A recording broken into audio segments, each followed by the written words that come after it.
वरुण, कल की घटना से अब क्या सबक लिया गया है? क्योंकि आज जब संसद की कार्रवाई शुरू हो रही थी, हम देख रहे थे कि जो लोग वहां पर अंदर प्रवेश कर रहे थे उनकी गहनता से जांच पड़ताल की जा रही थी। अब क्या कदम उठाए जा रहे हैं इस पूरे घटनाक्रम के बाद?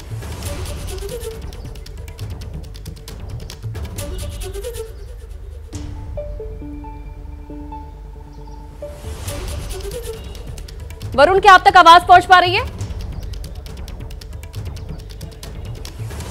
जी बिल्कुल पहुंच पा रही है। क्या सवाल मुझसे है ये? जी बिल्कुल बिल्कुल वरुण।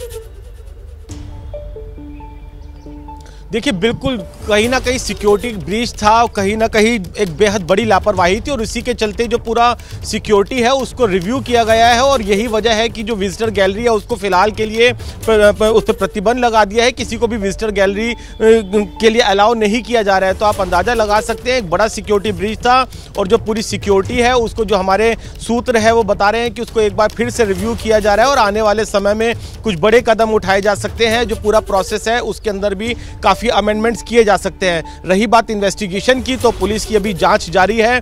जो मेन इसके अंदर जो आरोपी है ललित झा, जो कि बाहर से वीडियो बना रहा था और जो चारों आरोपियों के संपर्क में था, उसकी तलाश में पुलिस जगह जगह छापेमारी कर रही है। 2 टीम निमराना के अंदर भी मौजूद है जहां पर उसकी आखिरी लोकेशन मिली थी। ललित झा ही वो शख्स है जिसने बाद में इस पूरे घटनाक्रम की वीडियो बनाकर भी अपने एक जानकार को भेजा था, जो कि कोलकाता में एक एनजीओ चलाता है। तो कहीं ना कहीं जो कनेक्शन है वो इन आरोपियों का आगे एक एनजीओ के साथ जाकर जुड़ता है। यही वजह है कि पुलिस को अंदेशा है कि इन सबको किसी न किसी संगठन ने या किसी शख्स ने मोटिवेट किया हो सकता है। इनके तार आगे तक जाकर जुड़ सकते हैं, क्योंकि ये सिर्फ महज 3-4 दिन की कोई घटना नहीं है।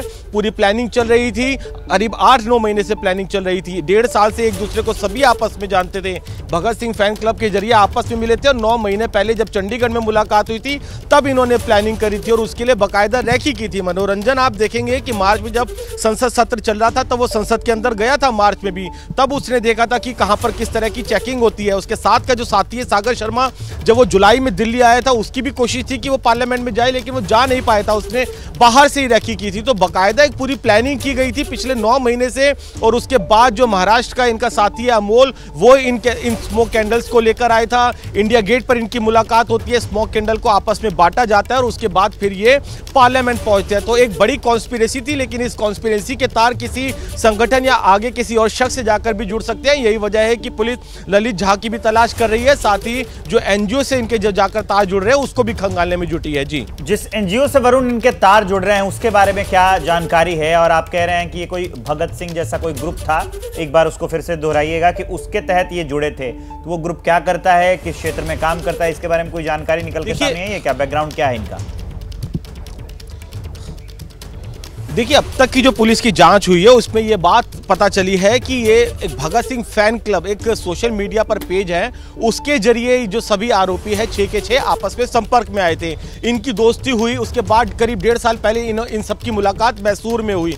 करीब 9 महीने पहले चंडीगढ़ में एक बार फिर से सबकी मुलाकात होती है और वहीं पर ये जो पूरी प्लानिंग है वो की जाती है कि किस तरीके से अपना जो प्रोटेस्ट है या फिर ये कैंडल स्मोक है इसका ये इस्तेमाल करेंगे। और उसके लिए बाकायदा रैकी की गई। मनोरंजन जो था, मैंने बताया, वो मार्च के महीने में आया था। संसद सत्र के दौरान जब बजट सत्र चल रहा था वो बाकायदा संसद के अंदर गया था और उस दिन भी दर्शक दीर्घा में विजिटर गैलरी में बैठा था और उसने पूरी रैकी की थी कि कहाँ पर किस तरीके से चेकिंग होती है, किस तरीके से वो शू के अंदर छुपाकर किसी कैंडल स्मोक को लेकर जा सकता है। सागर शर्मा जुलाई के महीने में आया था, लेकिन वो पार्लियामेंट के अंदर नहीं गया था, उसने बाहर से ही रैकी की थी। उसके बाद ये 10 तारीख को दिल्ली पहुंचते हैं और अपने गुरुग्राम का साथी जो विक्की शर्मा है उसके घर पर ठहरते हैं। 13 तारीख को सुबह करीब 10 बजे के आसपास ये सब लोग महादेव रोड पर जो सांसद साहब है वहां से अपना पास लेते हैं और उसके बाद इंडिया गेट पर इनकी मुलाकात होती है। इंडिया गेट पर मुलाकात के दौरान जो ये कैंडल स्मोक कैंडल थी, जिसे अमोल जो कि महाराष्ट्र का रहने वाला है, जो कि पार्लियामेंट के बाहर ही कैंडल स्मोक को जलाता हुआ नजर आया था, वो इस कैंडल स्मोक को आपस में सबको डिस्ट्रीब्यूट कर देता है और उसके बाद 2 लोग पार्लियामेंट के अंदर जाते हैं। बहुत सारे सवाल ऐसे हैं जिनके जवाब लोग जानना चाहते हैं, क्योंकि एक दिन का काम ये नहीं है, बहुत लंबे समय से ये लोग प्लानिंग कर रहे थे और अब पूछताछ जब की जाएगी तो बहुत सारे जो सवाल हैं उनका जवाब सामने आएगा।